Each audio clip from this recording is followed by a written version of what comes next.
Olunaku olwaleero nkuleetedde omukulu Bobi Wine ng'akyaziddwako ku radio ya Capital FM.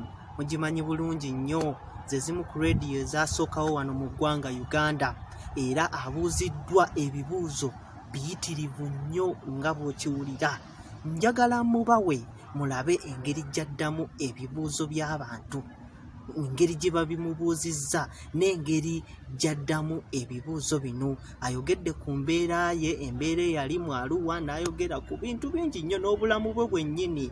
You've heard hearing him in the background over there. That is Mr. Bobi Wine with a challenge. Playing for your 91.3 Capital FM. It's 10 minutes after 8 o'clock with Gaetano and Lucky. Yes, the man of the hour is absolutely here. Lucky, what do you think? Well, we do have Bobi Wine in the building, a moment that we've been waiting for. We've always wanted to interview you, so great honor to have you here. It's a pleasure to be here. First of all, how are you doing? How are you? How are you overall?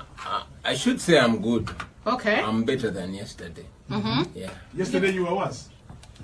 No, I mean that I'm feeling this way much better than yesterday is proof enough that I'll be feeling much better tomorrow. Bobby, Yeah. you were carrying or walking with a walking stick not so long ago. I don't see you with a walking stick. I was not today. carrying a walking stick. I was being carried by By a a walking stick. So no more walking stick. No more walking stick. As you can see, I'm moving, healing steadily. I think you should continue carrying that walking stick as a sign, whether or not you're walking fine, as a symbol. I think you should just A move. symbol of what? Of Exactly. what took place and what your struggle is. But guy, I'm this kind of guy who likes moving forward and not getting stuck in one place. unfortunate events. Past. Carrying that walking stick was unfortunate for me. Yes, guys, when they grow older, they hold it as a sign of prestige. I'm a young man, yo. You shouldn't be holding the stick. Obviously, you have been through a lot. I mean, we've seen it in the news, and I'm sure you're asked this question over and over again. But what has it taught you? Some lessons you have learned through this whole situation. Yeah. So many lessons, bad and good lessons. The bad lesson was that our leaders are, prepared to go to any height, to any levels of impunity to, maintain the status quo and maintain us in slavery and servitude. But the good lesson is that it exposed how weak and how vulnerable they are, and it indeed taught us that every time, every opportunity that we get, we must maximize it because it could well be our last opportunity. Do you feel pressurized though? Because people are looking at you as the savior. That must be a lot of pressure, isn't it? The expectations that people have from you, does it bother you at all? In a way, yes. Okay. But I always put it clear, and I'll also use this opportunity to put it clear to people out there that I am not their savior.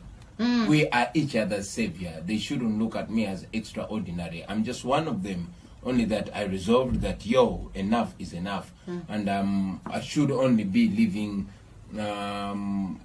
example to them that they too can do it. I mean, if we have 100, 200, 1,000, 1 million Bobi Wines out there, which I know are there, I mean, we can transform our We can lives. save each other, Exactly. is what you're trying to say. We are actually streaming this live on Facebook. Just go to our Facebook page, which is Capital FM Uganda. If you want to see, we're having an interview and conversation with Bobi Wine. Oh, we're streaming live. Yes. How do I look? So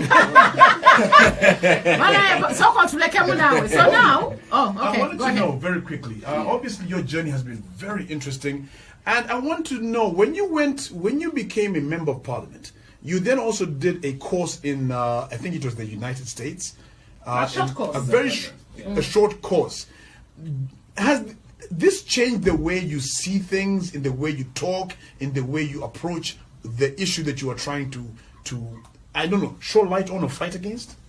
Did it help? First of all, Gaetano, I know that education is everywhere. Seeking further formal education is an addition. But I've learned most of the things I know on the street, in real life. So I've been taught, and I continue to be taught in real life. And that's the knowledge bank that I always go But back. wasn't this short course you did in the United States? Was it useful in any way? It's not just the short course that I did at Harvard. I'm in law school. I'm studying law. And Where? Besides that, I'm in my second year at the Cavendish University. Okay. And I also got an opportunity to go to the Harvard University and study a short course in leadership for 21st century. And I also plan to go wherever I can go to get all that knowledge that I can. I mean, it's a question of fusing various knowledges from various sources to see what I can pick from each of them. So it's basically opening my mind a little more to what I need to know. Okay. Bobi, you are a family man, and before you became an MP and got so involved in politics, I would see you with your children. You're doing this over the weekend and all of that. Your wife would share pictures. Is this time now being taken away from your children, you think? And do you worry that you're losing a bit of time with them? Of course, it's true. I lose a lot of time with my kids. Right. Every parent would love to maximize their time with the kids when we're setting out, especially initially in our much younger days, we didn't get so much time because we were working hard. And now I thought that maybe around this time I'll be able to parent, but I've not been able to do that. But it's understandable by my kids because they know my responsibility is not just them, but the millions of kids out there. You mean you have taught them to learn, because it's very hard for kids that age to pick it on. I know, but again, I'm lucky I get supported that way so much by my wife. Babi covers the gap a great deal. And that, in a way, fills the gaps. But yes, I miss time with my children, and hopefully one day I'll be able to, to spend and explain it to them. Yeah. Bobi, what is a typical day in your life? A typical day. You wake up in the morning. Take us through very quickly. There's nothing typical about my days. Every day comes in a different way, and this kind of life that you chose, or that chose you. That chose me. Okay. One makes plans, but the events that keep unfolding always turn out to make the program themselves. But what's typical about my day is that I get up in the morning, have a prayer with me and my family. That's one thing that holds us close. Back in the day I would exercise, but now I'll go through the unfinished work of the previous day. So early in the morning, and by 7 or 8, I'm up and running. Bobi Wine, when you were in Gulu, I remember that court session. This picture keeps on, coming, because it's the first time I think the rest of us saw you break down. For the very first time, you're in tears. It was very hard to watch, but I can imagine what you were going through. Exactly, if you recall, what was happening? What is this one thing that you couldn't hold your tears anymore? You were like breaking down. I hate to weaken people, and I hope to expose my weakness. And my weakness is only exposed when it eludes me or it overcomes me. When we were in that Gulu court, I had been strong, and I promised all my team that I'd be strong. Right. Just when they withdrew the gun charges against me, we were in that court, and I turned around. My driver had been shot dead. You saw. And I didn't think about him, but guess what? When I turned like this, I saw Yasin's brother. This guy had traveled all the way just to come and attend the court session. After losing his brother. After losing his brother. And I am the reason why his brother had been killed. So it challenged me. I couldn't look at him in the face,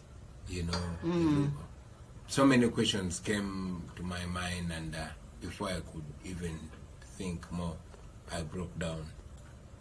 But that doesn't make you weak, that. Everyone, as long as you're human, if you break, it doesn't mean you're weak. It actually is very strong for a man to cry, for him to express himself that way. I know you're just trying to console me. I You're just trying to me like But you were not weak, honestly. I actually thought that was very strong. But I believe that we should be, especially as leaders, we should be sources of resilience to our people. That's the more reason why even when I still feel pain when I walk without a walking stick. We've got to show people that we can be harder than the ordinary. So, Sam had a question. Yeah, in relation to that, my biggest worry after we saw you out, my biggest worry was if at all, because there was reports of poisoning and stuff like that. So when you went to America and you got tested, did they find any trace of anything like that? Because with these systems, we can see you here alive and kicking, and then a few months down. You're asking him for his medical report, right? Not a medical report, just that particular bit. Yeah, I got tested for various toxins. Yeah, the preliminary results show negative, but I'm required to go back every after 2.5 months. So I'm going to go back. But so far, I could say there's hope. Okay, we have a question coming in over here on Twitter, coming in from Serubiri Stanley, who goes on to say, with all the good aspirations and visions that you have, how prepared are you for, and these are his words, undisciplined, ambitious, personal responses from the powers that may be? Charinga blessings. Can you ask the question again? With all the good aspirations and visions you have, how prepared are you for the undisciplined ambitions of the powers that may be? Well, there's a saying that ships don't sink because of the water around them, but the water that gets inside them. We know that we're surrounded with a very indisciplined government. The powers that be are errant and are acting with impunity. But we know that there's a difference between darkness and light. We know there's a difference between good and bad. And regardless of what the powers that be behave like, we know that we want to live in a good country, we want to be disciplined, we want to offer different, dignified and servant leadership, and that's what we stick on. We don't get corrupted by the corruption around us. We stick to our goals. There's that side. There's also another side that really worries us in terms of if we are transitioning into something. I don't know if you've noticed what is on social media and how intolerant people are, and there's so much hate that is going on in different camps. Do you worry also when you read through, all the hate comments coming from different sides? Maybe the people power people hating on somebody else, maybe the other parties abusing each other. There's just so much hate. Does it worry you that the transition may bring out the hate and amplify into something? Yes, it's a bit scary. It's worrying. It's worrying that people that are oppressed are getting more intolerant every day. They're getting more desperate every day. That you see people that feel oppressed and they cannot do anything physical about it. Many resort to rough speech, especially on social media. Doesn't the rough speech worry you as a leader? Because that's seemingly their only way to express themselves without facing the wrath of the state. But at the same time, it's even more worrying to see that the intolerance is coming from the powers that be. You've seen the Minister of Security coming out against people that speak out constitutionally, that exercise their constitutional rights, and the Minister of Security is calling them adui and is promising to retaliate with the brutality. You've seen this old guy from Ruweru or Naduli, coming out and warning young people, telling young people that you think you're going to get your rights, we are going to kill you, advising us who are trying to seek positive change constitutionally to go to the bush. Going to the bush means becoming a bandit and killing thousands of people. So you actually acknowledge that it's worrying. It's worrying, especially that the leaders are actually the main proponents of it. Oli ku Uganda News Updates, sigalako nze Roger Maloboozi.